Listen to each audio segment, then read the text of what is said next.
ओम गण गणपते नमः। आज अपने सुनेंगे वाल्मीकि रामायण अयोध्या कांड का आगे का सरक। भगवान श्री राम का आशीर्वाद पाने के लिए इस सरक को पूरे प्रेम भाव से एकाग्रचित्त होकर सुने।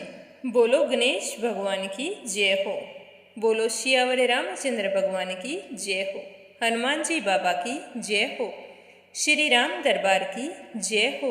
जब भरत ने निषाद राजगुह के मुख से श्री राम के बारे में सारी बातें सुनी तो उन्हें बड़ा ही दुख हुआ।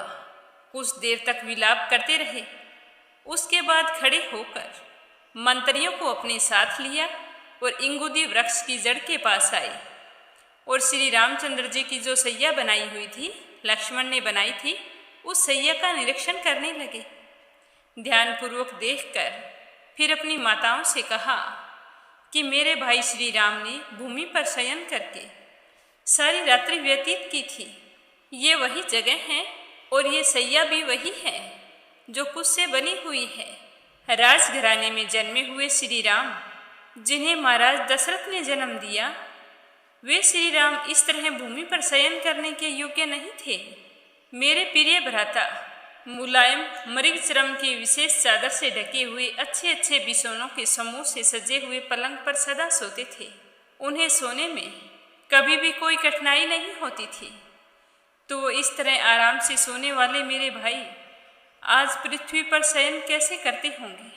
मुझे तो ये सोच सोच कर भी बहुत ही दुख हो रहा है। जो सदा विमानकार प्रसादों के श्रेष्ठ भवनों में और अटालिकाओं में सोते आए हैं, जिनके फर्श सोने और चांदी की बनी हुई थी, जो अच्छे बिछौनों से सुशोभित था, पुष्प राशि से विभूषित होने के कारण जिनकी विचित्र शोभा बनती थी, जिनमें चंदन और अगरू की सुगंध फैली रहती थी, जो श्वेत बादलों के समान उज्जवल कांति धारण करते हैं, जिनमें सुख समूहों का कलरव होता रहता है, जो शीतल हैं एवं कपूर आदि की सुगंध से व्याप्त होते हैं, जिनकी दीवारों पर सोने का काम किया गया था, जो ऊंचाई में मेरु पर्वत के समान जान पड़ते थे।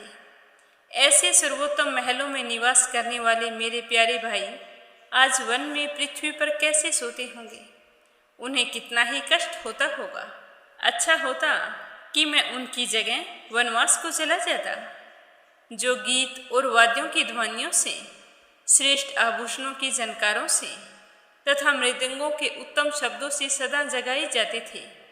बहुत से वंदीगण समय समय पर आकर जिनकी वंदना करते थे, सूत और मागध अनुरूप गाथाओं और स्तुतियों से जिनको जगाते थे, वे स्त्रु संतापी श्री राम अब भूमि पर कैसे शयन करते होंगे?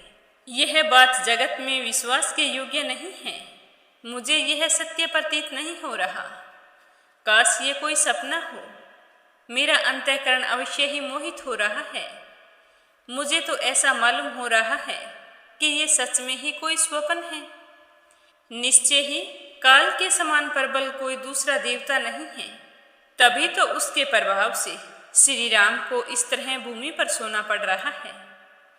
उस काल के ही प्रभाव से विदेह राज की परम सुंदरी पुत्री महाराज दशरथ की प्यारी पुत्र वधू सीता जी भी पृथ्वी पर शयन करती हैं। ये तो मेरे बड़े भाई की सैया है। यहीं पर उन्होंने करवटें बदली थी और इसी कठोर वेदी पर उनका शुभ शयन हुआ था, जहां उनके अंगों से कुचला गया सारा तृण अभी तक पड़ा हुआ है। मुझे तो ऐसे लग रहा है जैसे मेरे भाई श्री राम अभी अभी यहाँ से खड़े होकर गए हैं और मेरी प्यारी भाभी सीता जी भी इसी कठोर सैया पर सोई होगी। क्योंकि पति की सैया कोमल हो या कठोर, साधु स्त्रियों के लिए वही सुखदायिनी होती है। तभी तो वह तपस्विनी एवं सुकुमारी बाला सती साध्वी मिथिलेश कुमारी सीता यहाँ दुख का अनुभव नहीं कर रही थी। बिना सुख दुख की परवाह किए अपने पति के साथ वनवास के लिए चल पड़ी। अभागा तो मैं हूँ। आज मैं तो जीते जी मर गया हूँ। मेरा जीवन व्यर्थ है। मैं क्रूर हूँ। मुझके कारण ही सीता सहित श्री राम को अनाथों की भांति इस तरह भटकना पड़ रहा है और इस तरह घास फूस की सैया पर शयन करना पड़ रहा है। इससे अच्छा होता कि मैं तो कैकेयी की कोख से जन्म ही नहीं लेता। कम से कम आज मेरे भाई श्री राम पर इतनी बड़ी विपदा तो नहीं आती। इस समय मुझसे अच्छा तो लक्ष्मण है, वह बड़ा ही धन्य और बड़भागी है जो संकट पड़ने पर अपने भाई श्री राम के साथ रहकर उनकी सेवा कर रहे हैं। निश्चय ही सीता जी भी कृतार्थ हो गई जिन्होंने पति के साथ वन का अनुसरण किया है। मैं तो श्री राम से बिछुड़ गया हूँ और अब मुझे संशय हो रहा है कि श्री राम मेरी सेवा स्वीकार करेंगे या नहीं करेंगे। मेरे पिता राजा दशरथ स्वर्ग लोक को चले गए, श्री राम वनवासी हो गए। ऐसी दशा में यह पृथ्वी बिना नाविक की नौका के समान मुझे सुनी सी प्रतीत हो रही है। वन में निवास करने पर भी उन्हें श्री राम के बाहुबल से सुरक्षित हुई इस वसुंधरा को कोई शत्रु मन से नहीं लेना चाहता है। इस समय अयोध्या की सब चार दीवारी की ओर से रक्षा का कोई प्रबंध नहीं है। हाथी और घोड़े बंधे नहीं रहते, खुले विचरते रहते हैं। नगर द्वार का फाटक खुला ही पड़ा रहता है। सारी राजधानी अरक्षित है। सेना में हर्ष और उत्साह का अभाव है और सारी नगरी रक्षकों से सुनी सी जान पड़ती है। इस तरह संकट में पड़ी हुई अयोध्या नगरी रक्षकों के अभाव से आवरण रहित हो गई है। इस तरह अयोध्या को सुनी देखकर भी दुश्मन विष मिश्रित भोजन की भांति से ग्रहण करने की इच्छा नहीं रखते हैं। श्री राम के बाहुबल से ही इसकी रक्षा हो रही है। आज से मैं भी पृथ्वी या तिनकों पर ही सोऊंगा, फल मूल का भोजन करूंगा और सदा वल्कल वस्त्र तथा जटा धारण किए रहूंगा। वनवास के जितने दिन बाकी हैं उतने दिन तक मैं वहीं सुखपूर्वक निवास करूंगा। ऐसा होने से श्री राम की हुई प्रतिज्ञा झूठी नहीं होगी और मैं भी मेरा संकल्प पूरा कर लूंगा। भाई के लिए वन में निवास करते समय शत्रुघ्न भी मेरे साथ रहेंगे।